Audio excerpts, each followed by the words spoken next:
See how many times I turn this over. When our cell phone breaks, what do? Get a new one. They call it upgrading, meaning the old one is expendable. Same for televisions. Even our socks. Who darns socks anymore? Cheaper to replace it with a newer, bigger, better one than that old one. Jeff Foxworthy has that line, if your new television is sitting on top of your old television, you just might be a redneck.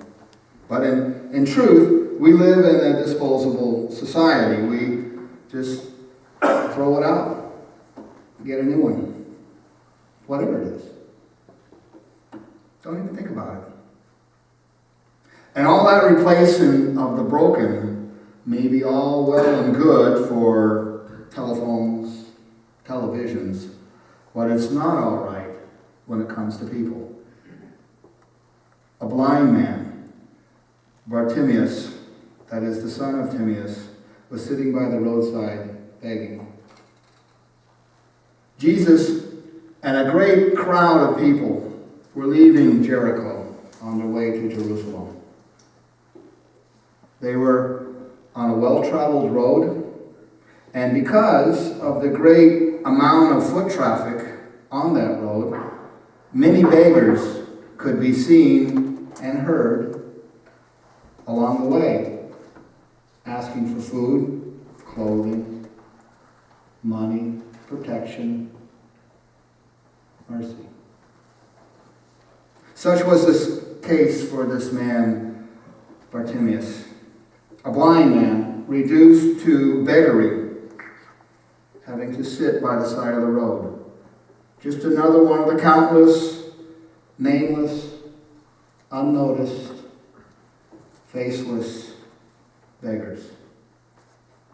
Just one of the people along the way. Someone you had to endure until you got out of earshot. Except this particular person was not nameless. We are given his name, Bartimaeus. As well as a bit of his lineage, we are told that he is the son of Timaeus. These facts tell me that he was not just one of the nameless, but a known person of some notoriety. So now we have been given a name of a person. By us being given his name, he is elevated now. Not any longer a nameless, faceless, one of society's expendables. We know who he is, meaning we know him. It's easy to pass by all those nameless, faceless beggars. And many of us are guilty of that today, are we not?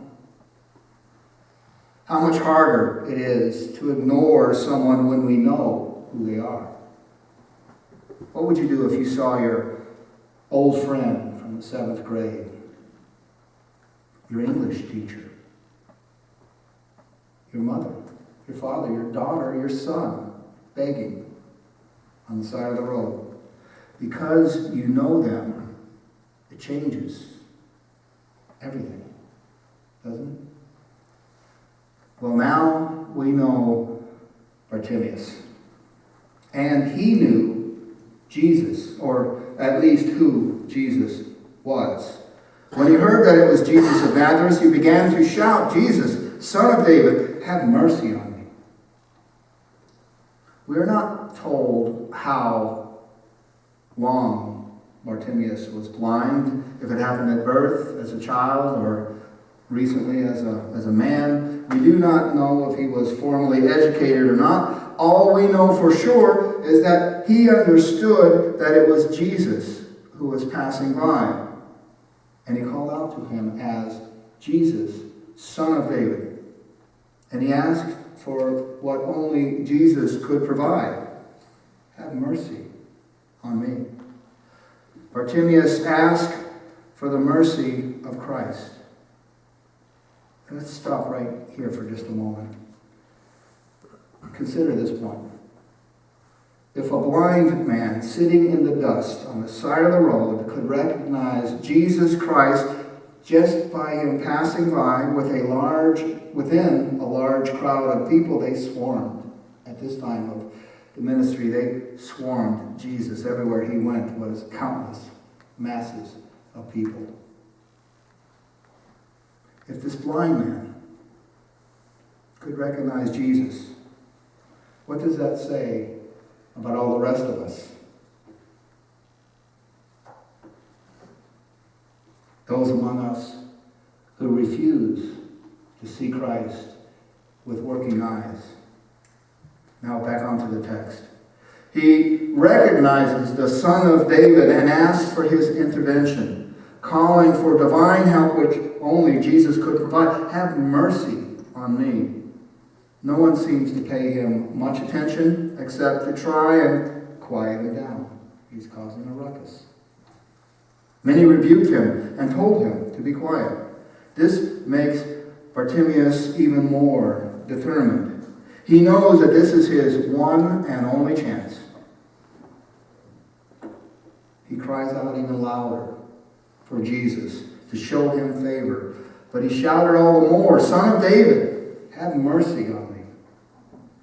Jesus stops and calls for the man to be brought to him.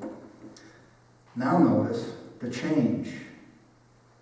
Now the people with Jesus, what do when they turn back to the man they had passed, ignoring him? So they call to the blind man, "Cheer up, on your feet, he's calling you." I'd like to take one more little pause in the action here. If it left up to ourselves and our own nature, don't we have this same tendency to not see the people, the unknown faces? Do we simply ignore the many around us when on our own, so easy to just walk by? Not until someone notices first. Not until someone calls attention. It's the same now as it was then. The nameless people on the side of the road were not worth anyone's attention. Maybe you threw them a few coins as you walked by. But mostly you walked by. But when Jesus stopped and called for one of them, when Jesus highlights one of them, only then does everyone become overjoyed and excited for that person. If even not for the rest who weren't noticed. They were mostly quiet, but not Bartimaeus. He caused that ruckus and changed the status quo. Bartimaeus got himself recognized. The blind man would not be put off by reproaches from the crowd, even with the cross looming and getting ever closer with each step. Jesus stops, has time to give this man notice. He gives him his time. He gives him vision. He freely gives his divine mercy. The lesson Jesus is trying to teach us is that no one is insignificant. Not the leper that Jesus had healed earlier, not the woman with the hemorrhage that lasted decades, not the little children, and not even this blind beggar man. What they all have in common is that we all, may receive Jesus' attention and care when we ask for it. Besides the lesson of the blind man recognizing who Jesus is and asking for mercy that only he can provide, the other lesson we can take from Mark's story here, let's look at how the blind man calls to Jesus. Let's focus on how he refers to Jesus in relation to where he's heading. Remember, Jesus is moving closer and closer to his death. He knows the death on the cross. Jesus has set his face towards Jerusalem. The blind man identifies Jesus as the Messiah.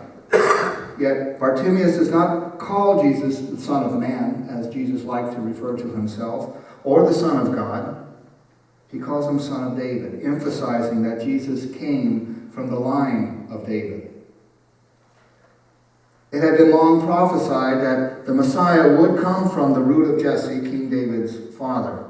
The Gospel of Matthew begins by providing Jesus' pedigree, if you will, his lineage, providing, and it proves that his mother Mary and Joseph both came directly from descendants of David. Somehow the blind man knew this. Bartimaeus knew that Jesus was the one for whom the world was waiting. By calling Jesus Son of David, Bartimaeus was, in his own way, preparing Christ for his passion, which was to follow. The story contains a slight but very significant departure from several other miracles of healing which Jesus performed up to this point. When he healed the leper, the deaf and blind man, and that demon-possessed man who was chained at the graveside, each of these persons, Jesus instructed them not to tell anybody about what had happened. And Jesus did not allow any of them to follow him. Of course, none of them kept quiet. They almost immediately went out and screamed to the world what Jesus had done. But when Jesus healed this blind man, we read, immediately he received his sight and followed Jesus along the road. Bartimaeus would be allowed to accompany Jesus. He will follow the Messiah into Jerusalem. He will go with Jesus to a place where Jesus had told would be his death. I have no problem believing that this blind man who was given sight would soon witness the celebration of the crowds heralding the arrival of the coming Messiah. He will shout hosannas with all the rest. And Bartimaeus will watch as the crowds turn against Jesus. After Christ is arrested, he will most likely not understand why the disciples would scatter like sheep being pursued by a wolf. He would be a bystander as Jesus dies on that cross. Bartimaeus would also be among his disciples as they return to Galilee, defeated and lost. But take heart. This same Bartimaeus who would be blessed to see the resurrected Jesus, he will be with Jesus after the tomb and live to tell about his wonderful experiences. Most likely, Bartimaeus would be one of those who takes off in a direction and spreads the gospel of the resurrected Jesus.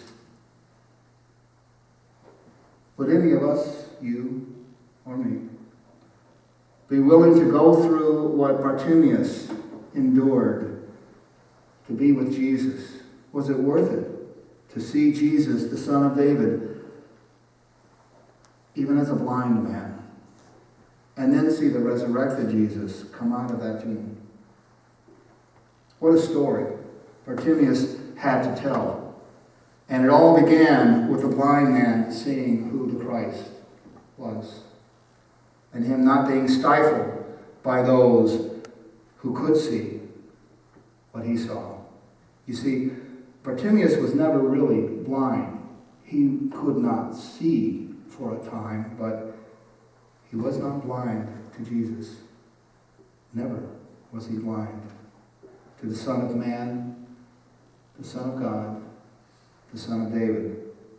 My prayer is that the world learns how to ask for divine help as this beggar did. Much of the world is not better off than he was when we first met him. Many of us live and die blind and sitting on the side of the road of life, but not Bartimaeus. He did not remain there. It did not end there for him.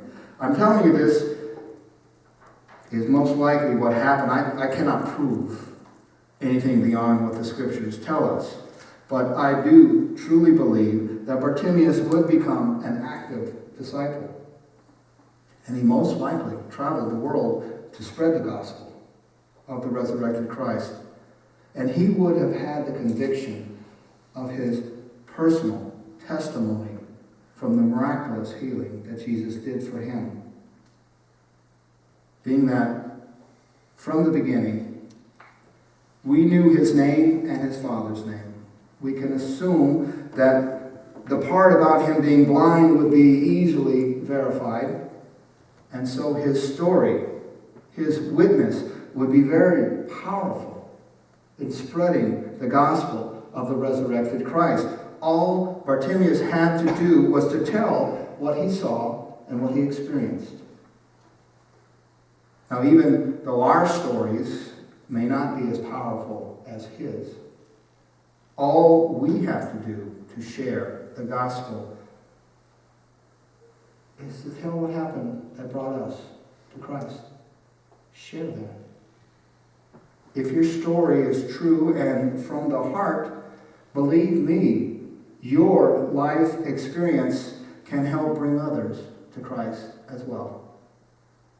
God used a blind beggar man in a very big way. God can use you too. Open yourself to God. Ask to be useful for the spreading of the gospel of the resurrected Christ.